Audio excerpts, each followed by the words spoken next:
Bom dia e a paz do Senhor Jesus Cristo. Estamos em mais um vídeo da verdade, da vida e da origem de toda a criação feita por Deus e todos os ensinamentos vindos da boca do próprio Deus que é revelado nas Escrituras Sagradas, que juntos com a verdadeira ciência, a arqueologia e com a história antiga da humanidade, tudo isso junto forma uma coluna ou um conjunto da firmeza, da verdade, da fé e do amor vindos de nosso Senhor e Salvador Jesus Cristo. Em nosso último estudo de toda a criação feita por Deus, já passamos por períodos ou épocas que Deus se comunica com o homem.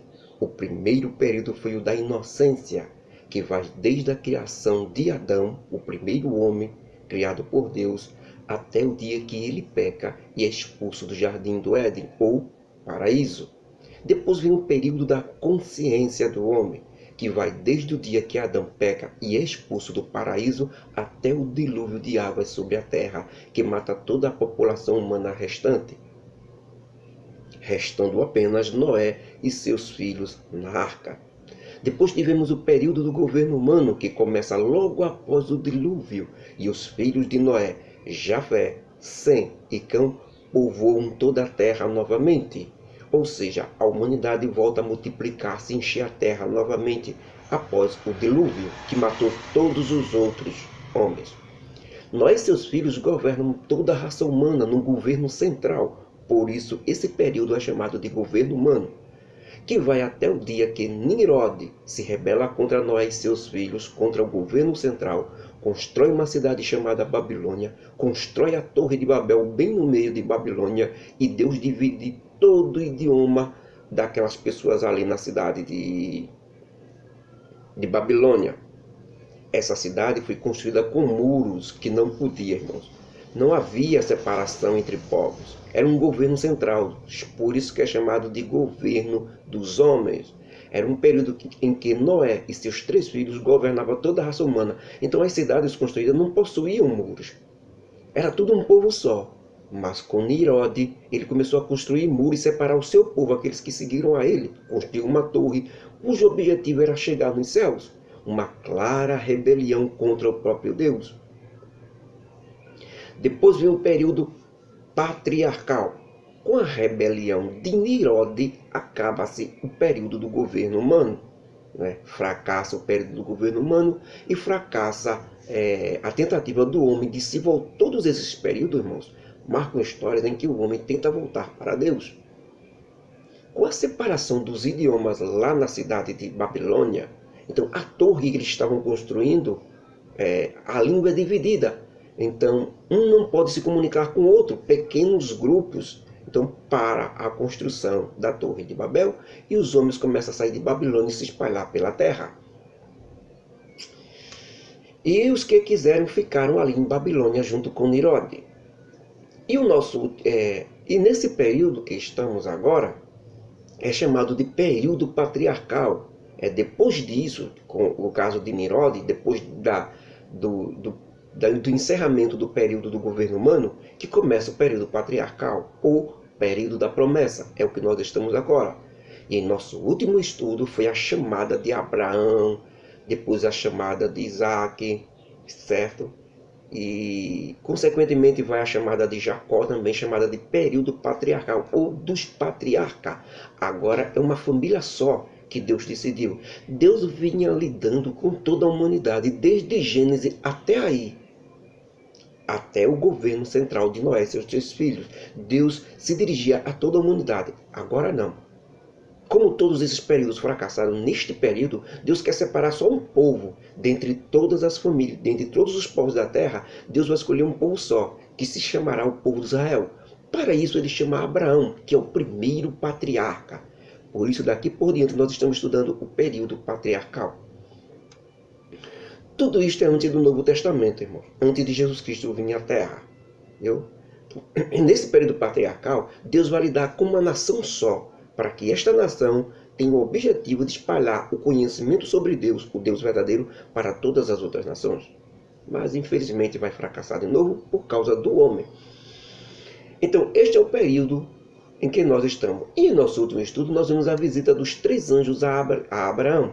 E um desses 3 anjos era o anjo do Senhor, ou seja, o anjo da própria personificação de Deus. A visita desses 3 anjos nada mais é do que para confirmar a promessa de Abraão junto com Sarai ter um filho, mesmo sendo já velhos e com idade de quase 100 anos, e que esse filho receberá o nome de Isaque. Mas a principal visita é para anunciar que a cidade de Sodoma e Gomorra chegou ao limite final. O corpo transbordou, ou seja, dois dos anjos vão para Sodoma e dão o último ultimato aos moradores da cidade de Sodoma, porque eles eram muito malignos e muito pecadores contra Deus. Já o outro anjo, que é o anjo do Senhor, fica ali com Abraão. E justamente quando Abraão pergunta se na cidade de Sodoma tiver justo, mesmo assim Deus destruiria a cidade? Deus faz essa pergunta ao anjo do Senhor. E o anjo do Senhor responde a Abraão e o Senhor responde a Abraão através do anjo do Senhor, que se houver justo na cidade de Sodoma, ele não destruiria a cidade. Mas Abraão vê que só há um justo na cidade de Sodoma, que é o seu sobrinho Ló, que também era estrangeiro. Lembram? Ló foi para lá quando Abraão pediu para se separar, porque os rebanhos deles eram muito grandes e no local em que estavam não dava para dar de comida. Então Abraão perguntou a Ló para onde ele quer ir. Ele olhasse tudo ao redor e visse para onde quer ir. Quando ele viu as campinas do Jordão, que era de frente da cidade de Babilônia, ele ficou abismado. O próprio Moisés diz que aquelas campinas do Jordão ali, junto à cidade de Sodoma, eram como o paraíso de Deus. Verdejante, tudo de bom para o gado, tudo de bom. E Ló, apesar de estar perto de uma cidade pecadora contra Deus, Ló não quis nem saber. Foi-se embora lá para a cidade. Então Abraão ficou ali na terra de Canaã mesmo um pouco seca, né, sem ter muita grama para o gado, mas onde está o homem de Deus, Deus está e abençoa. Não importa para onde você vá, o importante é se Deus está com você. Então, mesmo Ló indo para a riqueza e para a fartura, estava no meio de pecadores, de pessoas que não queriam nada com Deus. Então, este foi o resultado de Ló. Ló era estrangeiro lá. Então, quando Deus procurou um justo, não encontrou ninguém, só tinha Ló, mas ele era estrangeiro. Ele não era de Sodoma, ele era de Ur dos Caldeus junto com Abraão. Então, Abraão vê que não há um justo sequer na cidade de Sodoma. Abraão tentava poupar a cidade, mas não tinha jeito. Quando Ló escolheu o melhor pasto para o seu rebanho, ou seja, estava de olho no dinheiro. Nesse caso, a cidade de Sodoma não tinha um justo sequer. Todos eram malignos e pecadores contra Deus. E começaram uma das práticas mais abomináveis de todos os tempos para o Senhor Deus: o estupro coletivo de homens estrangeiros em plena praça pública da cidade. Jovens, velhos, adultos, todos do sexo masculino se reuniam quando chegava um estrangeiro para declarar inimizade contra Deus, que Deus disse que acolhesse o estrangeiro. Exatamente o que Abraão fez, exatamente o que Ló fez. Certo? Eles pegavam os estrangeiros, davam comida, davam estadia, perguntava se faltava alguma coisa, dava tudo de bom ao estrangeiro quando chegava. Chama-se hospitalidade. Isso vem de Deus. E as nações sabiam disso. E por isso Sodoma não queria nada com Deus. Declarou inimizade a Deus. Aí, em vez de dar uma hospitalidade boa aos estrangeiros, eles estrupavam ele em plena praça pública. Eles praticavam o que por muito tempo ficou chamado de sodomia. Sodomia é o estupro de um homem. Sodomia não é um estupro de uma mulher. Sodomia é um estupro de um homem. Mas no termo geral, a sodomia é o estupro de uma pessoa pelo efeito anal. Ok? É o estupro feito pela via anal. Tanto no homem como na mulher. Se chama-se sodomização. Ficou por muitos séculos. Depois retiraram isso. Mas por muito tempo, alguém que estuprava um homem era chamado de sodomita. Não era o gay, não. Era alguém que estuprava um homem. Isso podia ser por gosto próprio ou podia ser para humilhá-lo, para denegrir a sua imagem, para acabar com o homem. As pesquisas confirmavam que um homem, depois de um castigo de estupro, quando alguém o estuprou para castigá-lo, este homem chegava a níveis alarmantes de deteriorização da sua mente. Uns chegavam ao suicídio, outros tentavam se matar, outros se transformavam em verdadeiros serial killers por causa do estupro cometido contra ele. E outros seguiam caminhos obscuros. É terrível, irmão. Isto em um homem é terrível. A imagem é maculada. Ele é como se ele estivesse morto. Segundo alguns pesquisadores, disseram que muitas vítimas masculinas de estupros confirmaram que era melhor ter sido assassinado do que ter sido estuprado. Porque a dor na mente, na alma e no coração é muito pior do que ter sido assassinado. Então, esta era a maneira com que os homens de Sodoma e Gomorra, que tinham suas mulheres, tinham seus filhos, eles não eram homossexuais. Eles não eram gays. Eles viviam uma vida normal, nas suas casas, com suas mulheres, suas esposas e seus filhos. Mas quando se tratava de coisas de Deus, eles eram malignos. O que era que Deus mais abominava era aquilo que eles faziam. Levavam um homem estrangeiro em praça pública e na frente de toda a cidade, viu? Toda a cidade tinha que estar lá para ver. Então, se fosse o homossexual, ele não quer fazer em praça pública para todo mundo ver. Certo? Quando é um estupro, eles procuram esconder, para fazer escondido. Eles não. Ali não era estupro, vias normais, de gays, como a gente está falando hoje. Não. Ali era o estupro coletivo. Ali era uma declaração de guerra a Deus. Aquelas pessoas ali, aqueles homens de Sodoma e Gomorra, estavam dizendo que eram malignos, que não querem nada com Deus. Estupro coletivos de homem estrangeiro em praça pública na cidade, para todos virem a humilhação que eles faziam com os estrangeiros que chegavam em sua cidade. Então, os dois anjos foram para a cidade de Sodoma, onde estava morando Ló, sobrinho de Abraão. Vimos como Ló recebeu os homens enviados de Deus, o tratamento que ele deu a eles, na tentativa deles inútil dele de proteger aqueles homens, que na verdade eram anjos do Senhor que estavam ali para proteger o próprio Ló. E que no final, em vez de Ló proteger os homens dos moradores da cidade de Sodoma, foram os anjos que socorreram e protegeram Ló dos próprios moradores de Sodoma e da destruição da cidade. Vimos também que a presença dos dois anjos era o ultimato final para ver se os moradores de Sodoma se salvariam ou não, porque estavam chegando ao limite final da maldade, o estopim, ou como nós dizemos, o copo esborrou. O que eles tentavam fazer com os anjos do Senhor, que eles pensavam que eram homens, foi o estopim. Acabou, não tem mais jeito.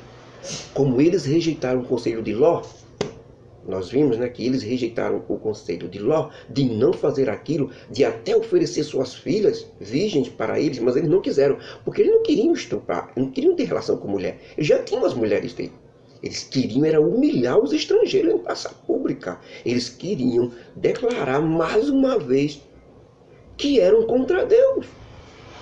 Que eram contra aquilo que Deus ensinava. Que era justamente o contrário. Era isso que eles queriam. Então, irmãos, o que foi que aconteceu? Nós vimos que, como eles não aceitaram, não teve outra solução aos anjos a não ser permitir as chuvas de meteoro caindo sobre toda aquela região. Primeiro tiraram Ló e sua família de lá, foram para a cidade de Zoar. A chuva de meteoro que caiu naquela região, irmãos, especificamente quando foi ordenado por Deus, era composta de ferro e níquel. São pedras químicas gasosas, pedaços de rochas com moléculas atmosféricas que produzem fogo, transformando assim os pedaços de granitos que vinham na esfera do ar, entrando na gravidade da terra ou rochas, se transformavam em bolas de fogo incandescente nos céus. E Moisés descreve toda aquela cena devastadora dos céus como fogo e enxofre caindo sobre toda aquela região das cidades de Sodoma e Gomorra, devastando toda aquela região de maneira cataclisma. Deus está aniquilando o mal pela raiz, a devassidão e a imoralidade daqueles moradores de Sodoma e Gomorra e regiões adjacentes. O toque das partículas atmosféricas misturada com as moléculas de carbono incandescente ou pegando fogo, à medida que atingia a atmosfera da Terra naquela região e depois seu impacto com a Terra, o solo terrestre ali de Sodoma e Gomorra, aqui do planeta, esses dois compostos químicos totalmente diferentes dos da atmosfera terrestre causam reações químicas e proporções alarmantes, matando toda a vida naquela região e destruindo as cidades. Toda aquela região ficou conhecida como morta, sem crescer nada por causa da reação química vindo dos meteoritos de cima do céu. No final, tudo parecia mais um vale ou um buraco de sal. Muito sal, matando tudo naquela região. Toda aquela região foi devastada. A prova disso é tanta que a mulher de Ló, com saudade das riquezas que tinha deixado ali na cidade, da pompa que tinha de madame da cidade, quando estava fugindo junto com Ló, olhou para trás. Foi transformada numa estátua de sal. No exato momento que não obedeceu aos anjos, quando ordenaram para não parar e nem olhar para trás. Ela parou e quando parou, ousou olhar para trás, sendo atingida em cheio pelo impacto das reações químicas vindo com sal misturado. Depois do impacto dos meteoritos na Terra, saiu uma fumaça, como na bomba atômica. Quando ela explode no chão, sai aquele cogumelo, aquela fumaça devastando tudo pela frente. Mesmo assim, eram os meteoritos, o choque dos meteoritos na Terra levantou uma fumaça aqui se espalhando por toda aquela região. Ela olhou e parou. Então aquela fumaça, junto com o sal misturado, envolveu ela ali e ela se transformou em uma estátua de sal. E morreu ali instantaneamente. E o próprio Moisés, surpreso com tudo aquilo, descreve como se ela tivesse se transformado numa estátua de sal, sem nenhuma explicação. Muitos ridicularizavam essa cena da Bíblia, dizendo que jamais uma pessoa se transformaria numa estátua de sal, que era um mito, uma fantasia criada por Moisés. Mas esta é a prova científica. Por isso, a ordem do anjo era: não pare nem olhe para trás, por causa da reação química dos meteoritos na Terra, levando aquele sal ali. Era salina aquela região, continha muito sal. Então o sal foi espalhado e atingiu a mulher de Ló em pé, a transformando numa estátua de sal. Então os anjos disseram para não olhar para trás e não parar, porque senão seriam atingidos em cheio pela chuva salina brotando da terra, com o impacto dos meteoritos pegando fogo que bateram na terra. Dito e feito. Isso sempre acontece com todos aqueles que deixam de ouvir a verdade de Deus para ir atrás de bens materiais dessa vida. Isso sempre acontece no meio religioso, em todos os tempos, mas nos dias em que nós vivemos, está muito pior. A maior das lideranças e denominações evangélicas e instituições religiosas estão se beneficiando dos produtos da multidão de fiéis religiosos. E nunca esses líderes estão servindo a Deus, mas servem a si próprios, disse o apóstolo Paulo. Então todos eles acabam se transformando numa estátua de sal sem vida espiritual. Não é uma estátua de sal como a mulher de Ló. É uma estátua de sal espiritual por dentro deles. Do lado de fora parecem vivos. Estão andando, comendo, falando, pregando, fazendo todas as atividades que sua religião pede. Mas no final não se sabe sequer que Deus quer para a sua vida. Estão a verdadeira estátua de sal por dentro. Ou verdadeiramente estão mortos espiritualmente falando. Vamos ver como Moisés descreveu a morte da mulher de Ló. Moisés diz assim: e a mulher de Ló olhou para trás e ficou convertida numa estátua de sal. Bem, toda aquela noite foi aquele desespero nas campinas do Jordão, na região de Sodoma e Gomorra. A fumaça e o fedor pela manhã se via de longe. Então Abraão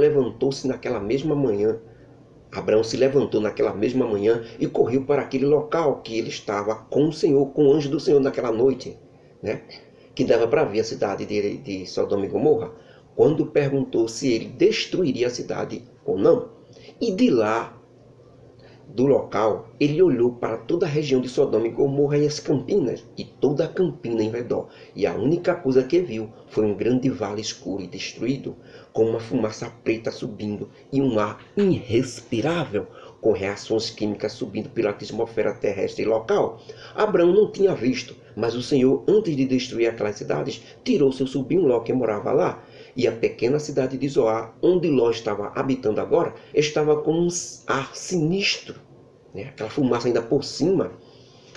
Um vento poluído com dificuldade de respiração. Ló ficou amedrontado com tudo aquilo e se lembrou das palavras do anjo, que disse ser melhor ir para o monte. Então ele não teve mais dúvida, com medo de morar ali em Zoar, subiu no monte com as suas 2 filhas e ficou morando em uma caverna. Depois de um certo tempo já morava ali. As 2 filhas de Ló perceberam a idade avançada de seu pai. Como estavam longe da terra natal e dos últimos familiares que tinham, o medo delas era de se misturar com os homens daquela região, por serem maus e perversos e haverem sido destruídos pela ira de Deus. Elas decidem algo inimaginável, porque as consequências da destruição de Sodoma e Gomorra, a morte dos seus noivos na cidade de Sodoma, a morte de sua mãe por desobedecer ordem direta de Deus, fizeram com que esta família agora fosse reduzida a apenas pai e 2 filhas dentro de uma caverna, isolados. Se isolassem de uma tal forma na caverna do monte que ficaram a ponto de serem extintos. O nome de Ló seria extinto caso ele morresse e suas 2 filhas morressem ali. Então a mais velha tem a ideia de preservar a descendência de Ló, seu pai, porque caso ele morresse, tudo ficaria ali com a morte, com as mortes dele e delas. Para muitos hoje pode ter sido uma aberração o que elas fizeram, mas o sentido delas não era de se prostituir com o próprio pai, era de preservar a descendência de seu pai, Ló, algo que naquela época era muito importante, era quase uma lei. Lembre-se, o tempo em que estamos agora é o patriarcal, ou da promessa. Preservar a descendência do pai naquela época era como o tempo da lei dizer: ame a Deus sobre todas as coisas, por exemplo. Precisamos agir com Deus de acordo com a época e o que o próprio Deus estabeleceu. Por exemplo, eu não posso pegar as regras de Deus pela lei da época de Moisés e colocar para vivê-las agora nesse tempo, que é o tempo da graça, o tempo das regras de Deus para a sua igreja. Não, irmão. Eu preciso viver agora com aquilo que Jesus Cristo ensinou, porque hoje é o tempo da graça de Deus através da morte e ressurreição de Jesus Cristo, porque o tempo da lei de Deus já passou. O tempo não é a lei de Deus é eterna, mas ela deve ser aplicada, mas ela deve ser aplicada hoje nas regras que Deus estabeleceu, ou seja, a lei de Deus, ou lei de Moisés, está dentro do Evangelho e de Jesus Cristo. Quem obedece a Jesus Cristo e os seus ensinamentos, que são os evangelhos, está automaticamente obedecendo a Torá, a lei de Moisés, a lei de Deus, através de Moisés.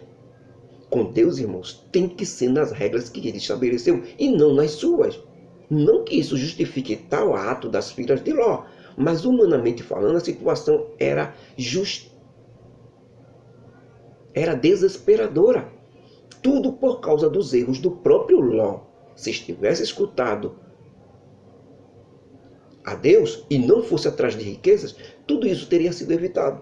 Tanto é que os filhos que nasceram do relacionamento sexual delas com seu pai Ló chamou-se Moabe e Amon. Esses 2 meninos formavam mais tarde 2 nações chamadas de os filhos de Amon e os filhos de Moabe. Foram uns dos mais ferrenhos inimigos e provocadores do povo de Deus, a nação de Israel, os descendentes de Abraão, que era o tio de Ló.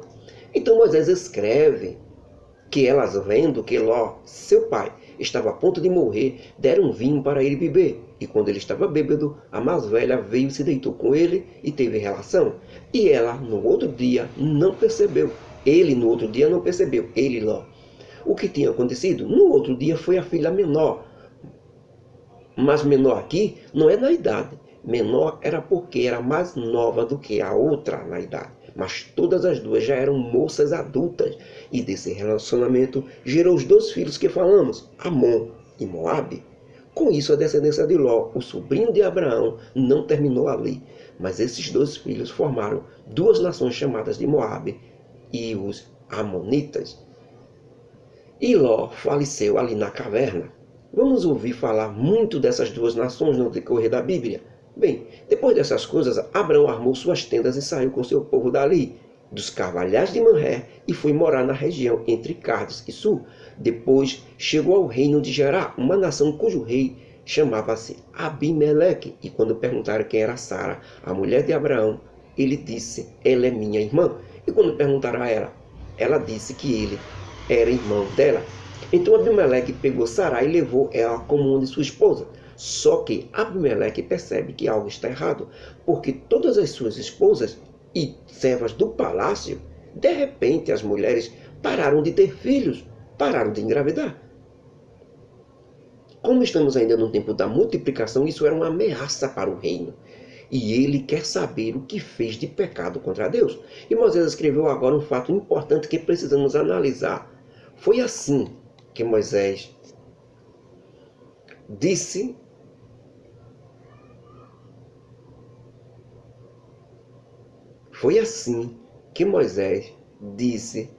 Abimeleque ainda não tinha nada com Sara, certo?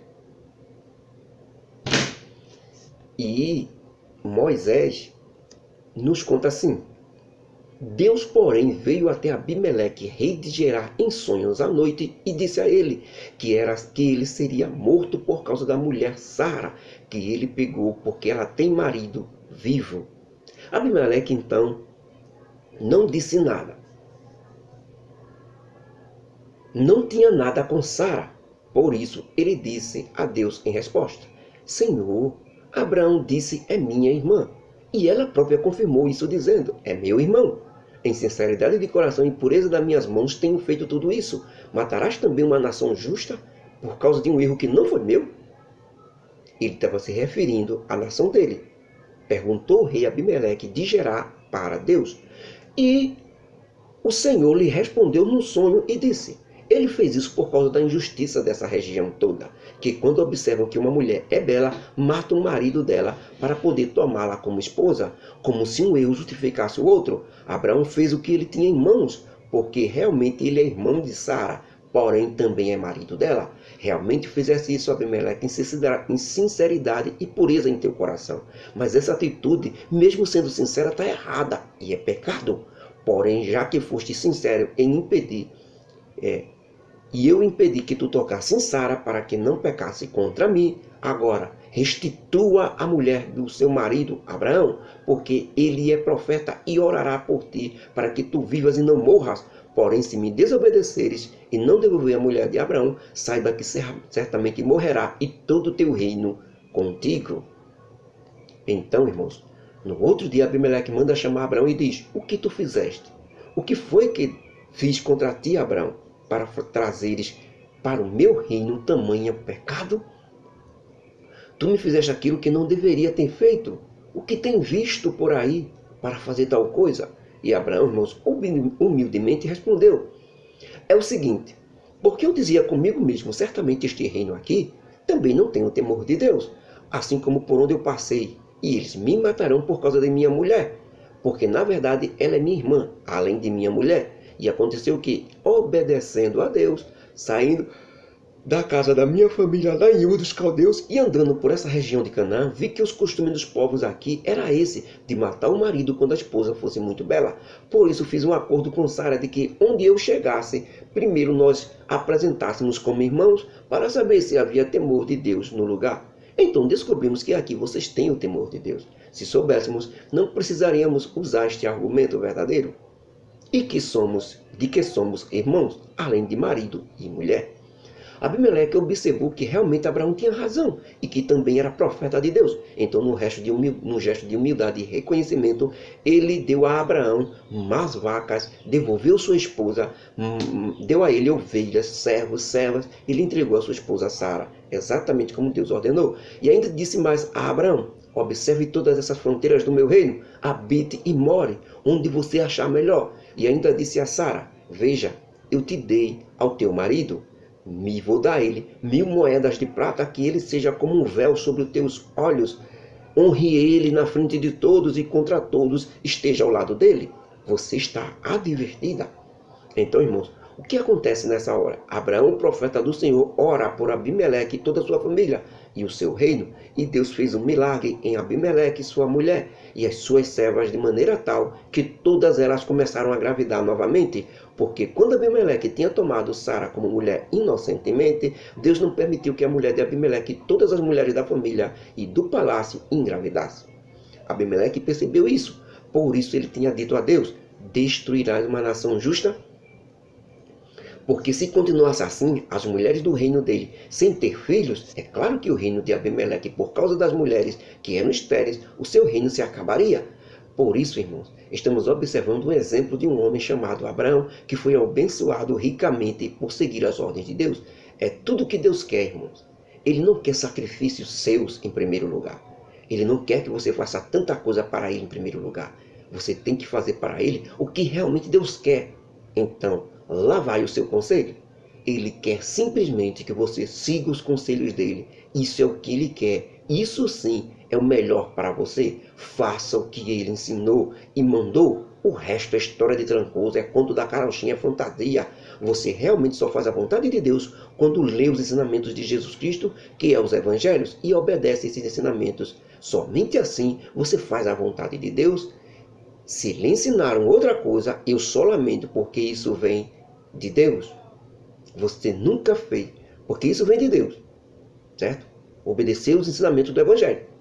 Se você não fizer isso, você nunca fez a vontade de Deus até hoje. Se você não fez isso, ensinado pelos Evangelhos, pelos ensinos de Jesus Cristo, e não pela sua religião, ou denominação, ou instituição, os verdadeiros líderes religiosos, os verdadeiros guias do povo de Deus, ensinam o povo a ler os ensinos de Jesus Cristo. Ensina o povo a se examinar pelo que Jesus Cristo ensinou. E o verdadeiro líder do povo de Deus age e anda exatamente como Jesus Cristo andou aqui na terra. Ou seja, sem riqueza, sem conforto, sem uma vida de curtição, sem carrão do ano, sem bens e riquezas materiais, sem ser adorado, sem ser admirado. O verdadeiro líder do povo de Deus faz tudo isso se esconder, porque ele sabe que só Jesus Cristo aparece e não ele. E Jesus Cristo recusou as riquezas, o carrão do ano, os bens materiais, as riquezas desse mundo. Jesus Cristo mandou distribuir com os pobres. E se você conhece um líder assim, que abriu mão de tudo isso, parabéns! Você encontrou um verdadeiro líder da igreja de Deus. Se o seu não é assim, pelo contrário, até briga pelo poder e por ganhar mais da denominação, então eu só lamento, porque graças a Deus, eu não tenho nada a ver com isso. Ele não é criança não, ele sabe muito bem o que está fazendo. E cada um de nós irá dar conta a Deus do que fazemos, seja uma coisa boa ou seja coisa má, ninguém escapará. Livro de Gênesis, capítulo 19, versículos 25 até o 38. Livro de Gênesis, capítulo 20, do 1 até o 18. Que a graça do nosso Deus, o amor de Jesus Cristo e as consolações do Espírito Santo estejam conosco, hoje e para sempre. Amém. Que Deus nos abençoe, em nome de Jesus Cristo. Amém.